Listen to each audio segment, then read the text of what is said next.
À la une de l'actualité, réforme politique, administrative et institutionnelle au Burkina Faso, l'Assemblée législative de transition sur le terrain de la communication renseigne les populations à la base. Elle multiplie les rencontres d'échange avec les forces vives des régions. Les étapes du Nord et du Centre-Nord à suivre en début d'édition. C'est parti pour le brevet de qualification professionnelle session 2023. Les épreuves ont débuté ce matin au plan national avec environ 2000 candidats. 18 métiers concernés, la coiffure, la couture, le froid et la climatisation entre autres. Bonjour et bienvenue à tous. L'Assemblée législative de transition multiplie les concertations sur les réformes politiques, administratives et institutionnelles un peu partout au Burkina. Hier lundi, une délégation a entamé à Ouagadougou une rencontre de 48 heures avec les forces vives de la région du Nord.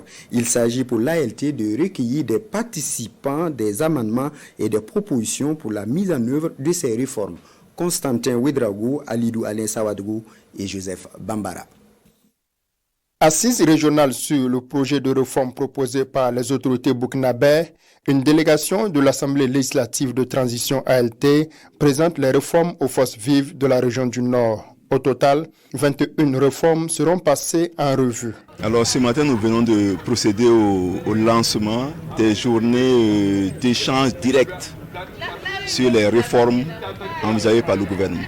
Et nous allons, au cours de ces 2 jours de travaux, examiner les préoccupations donc réelles et les attentes donc des populations, des forces vives de la région. Et je voudrais donc inviter, exhorter l'ensemble des participants à des échanges sincères et fructueux. Le Burkina Faso traverse des moments difficiles. On doit s'appuyer sur ces difficultés-là, penser, réfléchir à des stratégies, réfléchir à des nouvelles méthodes pour impulser un développement véritable. Des 21 réformes en projet, on dénomme 10 réformes politiques et 11 réformes administratives et institutionnelles. Certaines OSC marquent leur solidarité aux autorités pour des réformes structurantes au profit des générations actuelles et futures. Au niveau constitution, nous sommes partants et nous sommes là pour demander à ce que ça soit bien réfléchi, et qu'on ne se précipite pas et que l'on prenne le temps de bien faire cela pour que ça soit pour des millénaires et des millénaires pour les générations futures.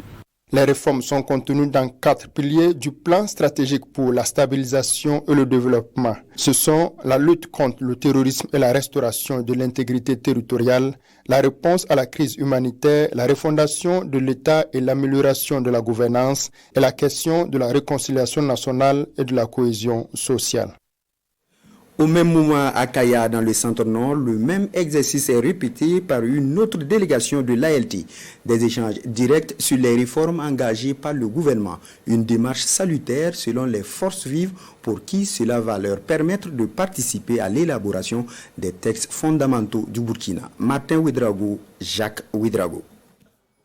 Les membres de l'Assemblée législative de transition échangent avec les forces vives de la région du centre-nord. Un cadre de concertation pour examiner les différentes réformes politiques, administratives et institutionnelles annoncées par le gouvernement burkinabé. Il s'agira également de recueillir des suggestions et des recommandations de ses participants afin de rendre ces changements plus opérationnels et consensuels. Nous, en tant que représentation nationale, il est nécessaire d'effectuer des déplacements dans les régions, écouter nos forces vives afin de prendre en compte leurs propositions pour toutes les réformes. 2 jours durant, ces participants vont passer en revue plus de 21 réformes au niveau politique, administratif et institutionnel. Quelques réformes sont aussi annoncées concernant la cohésion sociale, notamment le statut des chefs coutumiers au Burkina Faso.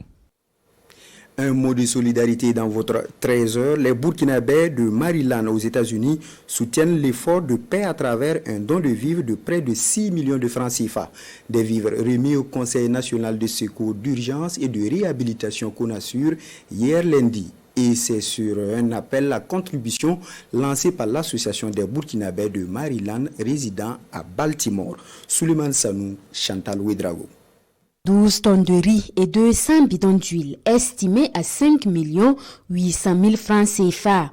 Ce don représente la contribution des Burkinabés de Maryland résidant à Baltimore pour la prise en charge des personnes déplacées internes. Ce geste traduit aussi le soutien de la diaspora aux autorités de la transition. Courant mai, la diaspora burkinabé aux États-Unis a organisé une opération dénommée Mon Fassé d'abord. Il y a une contribution qui a été remise au Fonds patriotique pour l'effort de guerre. Nous avons dit pourquoi aussi ne pas initier une collecte de fonds pour la remise des dons aux personnes déplacées internes. Parce que, comme vous le savez, chaque famille, chaque personne qui soit à l'intérieur ou bien à l'extérieur du Burkina a une personne de la famille ou bien une connaissance, une relation qui est impactée par cette crise humanitaire et sécuritaire que vit notre pays. Cette mobilisation des communautés burkinabées de la diaspora autour de la cause nationale est saluée et encouragée. Cette contribution vient sauver des vies humaines. Nous ne pouvons que nous réjouir pour cet effort partagé par la communauté burkinabé vivant à des milliers et des milliers de kilomètres et qui n'ont pas manqué de faire parler leur cœur. Les donateurs restent dans la dynamique pour toujours manifester leur solidarité envers leurs compatriotes en détresse et également participer à la survie de la mère patrie. Éducation inclusive. La Croix-Rouge au Burkina fait don d'une moto à Issoufou Ouedraogo, l'étudiant handicapé visuel de l'Institut des sciences et techniques de l'information et de la communication ISTICA. Il vient d'achever sa formation avec une moyenne de 16 sur 20.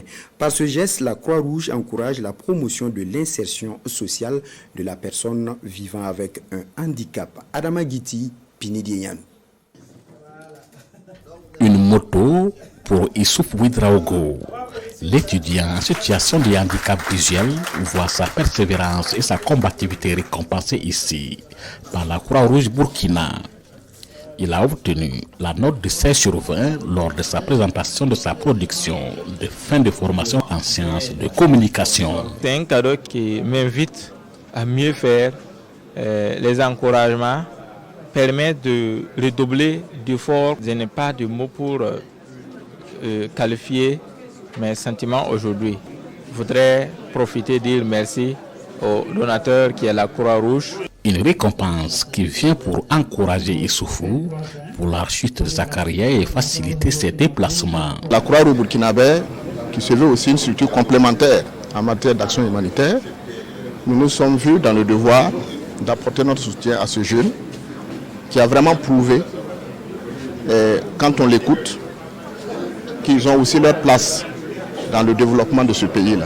C'est une manière donc de le féliciter, mais surtout l'encourager, mais aussi interpeller toutes les bonnes volontés au Burkina Faso pour que chacun puisse faire de la solidarité envers les personnes en difficulté une préoccupation. Ce geste se veut une invite et un appel à mieux promouvoir l'éducation des personnes en situation de vulnérabilité dans les secteurs professionnels. L'excellence également célébrée au centre hospitalier universitaire de Bogodo. La première édition de la journée de l'excellence est achevée vendredi dernier avec des récompenses des services et directions techniques de l'établissement. Ils sont considérés comme les meilleurs dans la mise en œuvre des normes de la qualité dans les services rendus. Issouf Kabouré et Caroline Ouari. C'est une première au sein de l'établissement. La journée de l'excellence s'inscrit ainsi dans les activités du CHU de Bordeaux. Les premiers acteurs de l'hôpital, en initiant une telle journée, visent la saine émulation parmi les services de l'institution à travers la mise en œuvre des normes édictées. La tenue de la première édition de la journée de l'excellence au CHU de Bordeaux est la traduction de notre détermination à faire de la motivation de tout le personnel une priorité. Je note avec satisfaction que les multiples difficultés rencontrées dans certains services et directions ne les ont pas empêchés d'obtenir de bons résultats lors de l'évaluation de la performance des directions techniques des services médico-techniques qui a eu lieu courant 2022. Sur les 26 services et 15 directions techniques de l'établissement, 5 de chaque catégorie récoltent des lauriers. Les récompenses comprennent attestations et enveloppes financières. Nous sommes véritablement dans la joie et ce prix est dédié à l'ensemble donc de toutes les directions et à l'ensemble des services médicaux et techniques. L'hôpital place la promotion de la qualité des soins et donc de la sécurité des patients comme l'un des axes donc, principaux. Donc pour nous, c'est vraiment promouvoir donc, la démarche qualité donc, au CHU de Bogodougou. Les résultats des sélections sont issus de l'activité intitulée « Évaluation du management des services médico-techniques et direction technique ». Pour les prochaines éditions, les responsables de l'initiative visent son élargissement aux agents.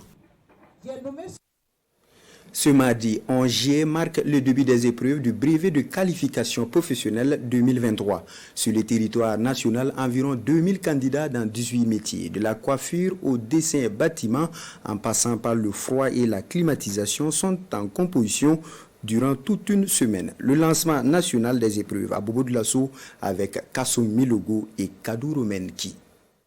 Et c'est ainsi parti pour l'examen du brevet de qualification professionnelle à BQP session de 2023. Un examen de la certification dont le lancement national a lieu ici à Bobo-Dioulasso. C'est une ville où on assiste à un développement quand même important de la formation professionnelle, mais c'est aussi par le fait qu'il faut faire en sorte que les jeunes se rendent compte que la formation professionnelle existe, qu'elle donne des possibilités de certification, donc de qualification qui permettent d'accéder à l'emploi, et c'est bon qu'il en soit ainsi.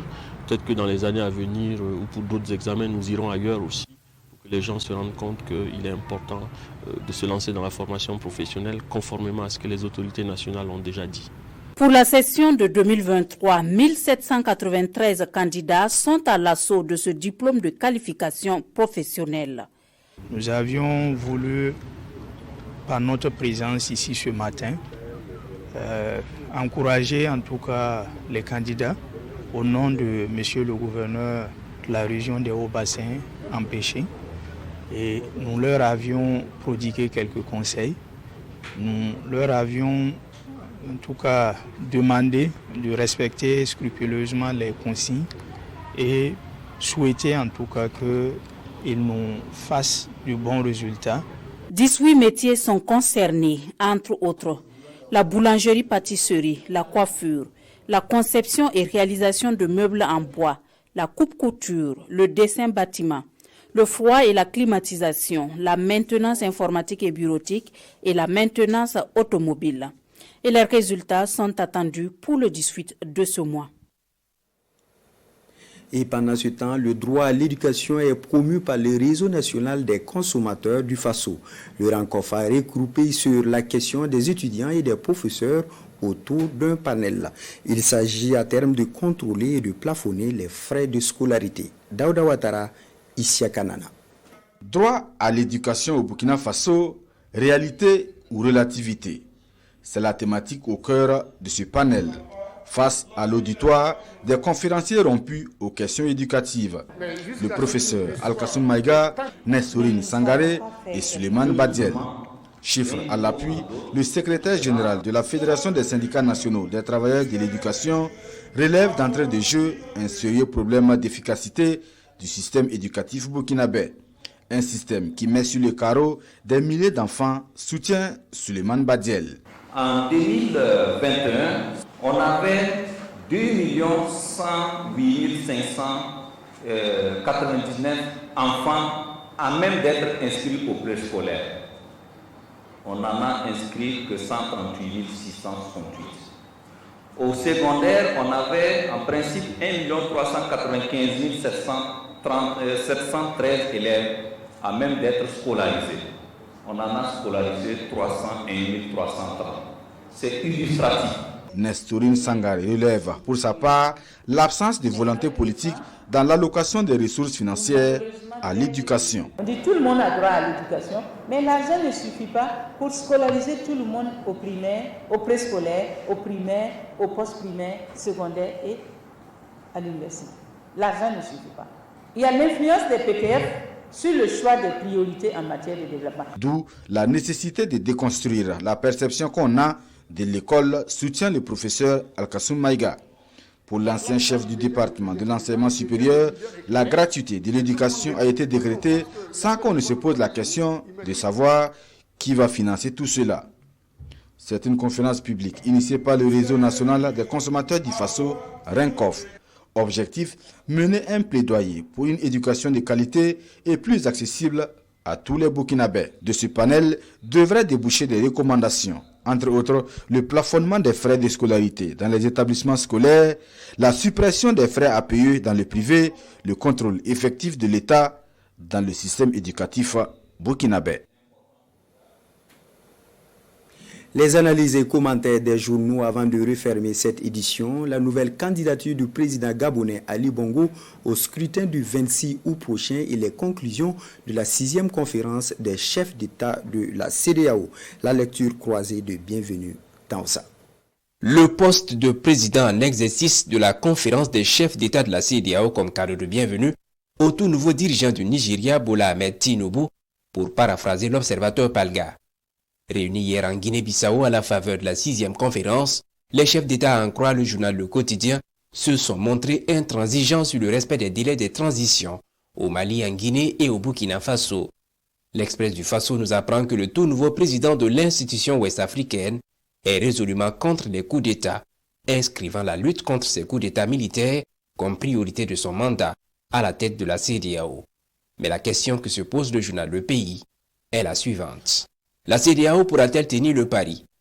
Une question jugée pertinente en ce sens qu'au-delà de la force conjointe d'intervention dont la mise en place est à l'étude pour faire face au terrorisme et aux changements anticonstitutionnels, la CEDEAO de l'avis du pays ferait preuve de cécité politique si elle ne trouvait pas parallèlement les voies et moyens pour mettre au pas certains de ses dirigeants qui paraissent des fossoyeurs de la démocratie. Et pendant qu'on y est, le journal Le Pays se plaint et pour cause, la nouvelle candidature de Ali Bongo à la présidentielle du 26 août prochain au Gabon porte un coup dur à la démocratie. Cette candidature de Ali Bongo ne surprend pas Sidoya. Pour le journal de tous les Burkinabés, il n'y a pas de quoi fouetter un chat puisque la constitution gabonaise n'impose pas de limitation de mandat présidentiel.